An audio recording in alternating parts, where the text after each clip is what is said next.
नमस्कार दोस्तों, गूंज लाइव न्यूज़ में मैं आप लोगों का स्वागत करता हूं।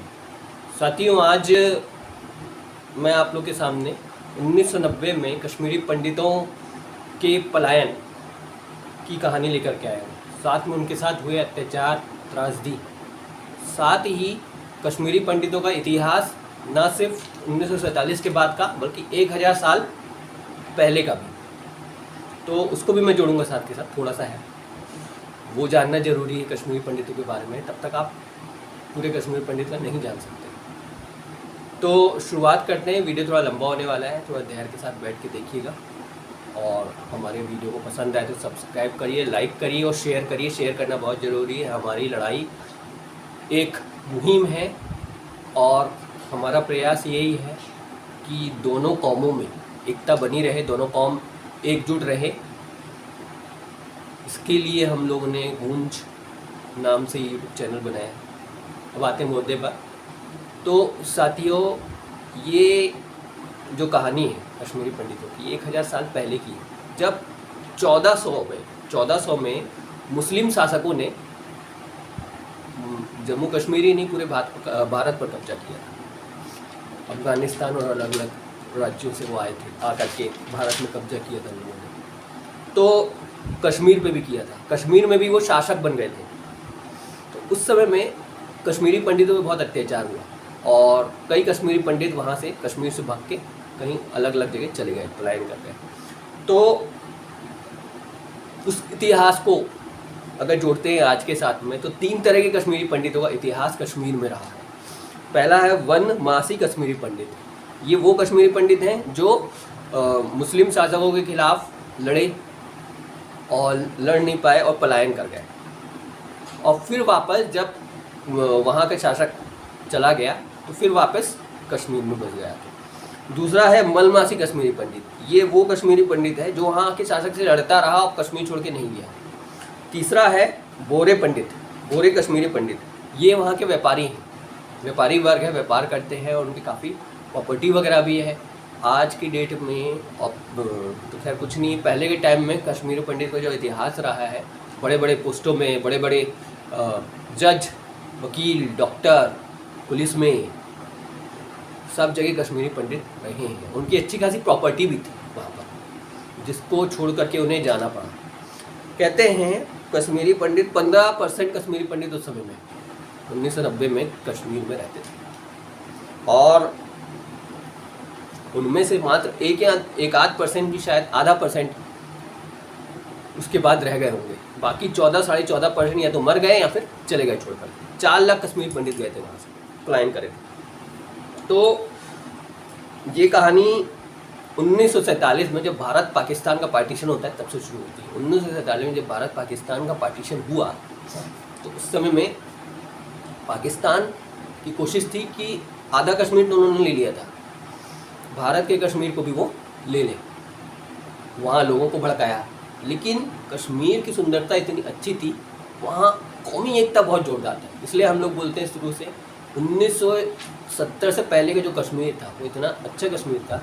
वहाँ पर हिंदू मुसलमान सब एकदम प्यार से रहते थे, वो बिल्कुल भी नहीं चाहते थे अलग होना। और उस 1990 में भी इसका पूरा एक रीज़न है कैसे क्या हुआ वो मैं आप लोगों को बताऊँगा। वो तो कुछ आतंकवादियों के कारण ऐसा हुआ।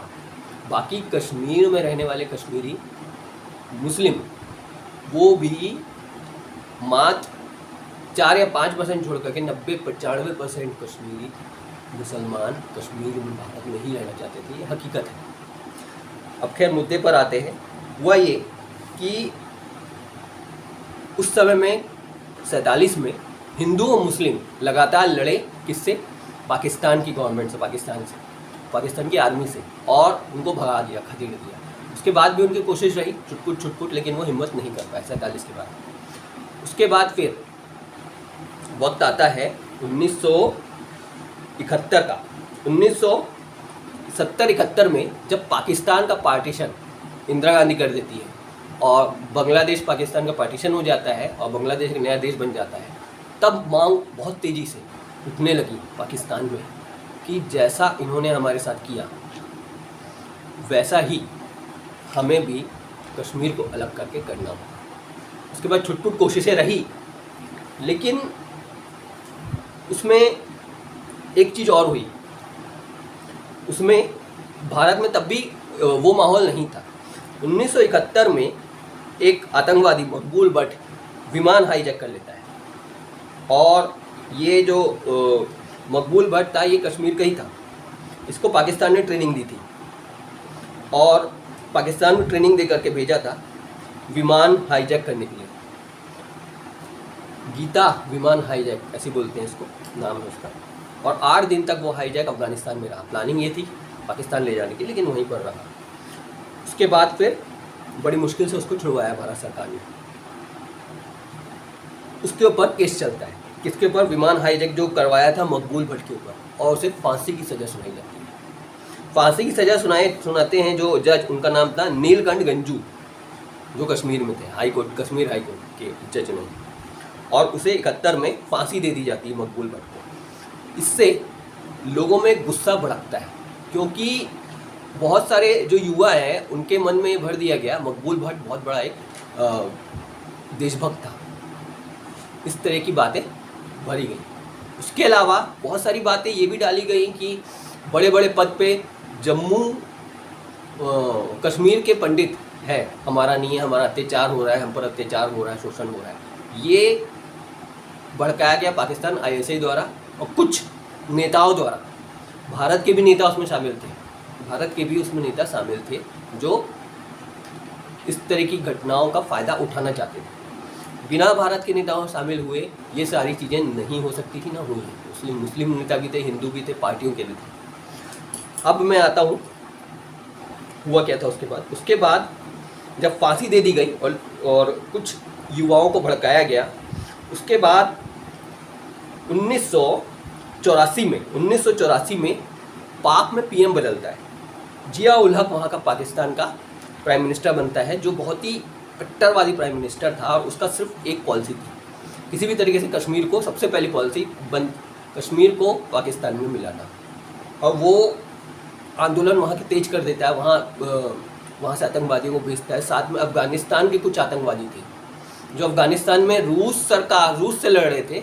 अफ़गानिस्तान में एक अलग पिक्चर चल रही थी, अमेरिका रूस के पावर की लड़ाई चल रही थी अफ़गानिस्तान में, जो बहुत ही ध्वंसक थी। आज भी अफ़गानिस्तान कहीं ना कहीं आज भी अलकायदा आ गया वहाँ पर वापस। तो वहाँ तो पता नहीं कितने सालों से मतलब इंसानियत की सारी मतलब सीमा लांघ दी गई। तो वहाँ के कुछ आतंकवादियों को लाया गया भारत में, ट्रेनिंग दी गई कुछ युवाओं को जो ऐसा सोचते थे। 1984 में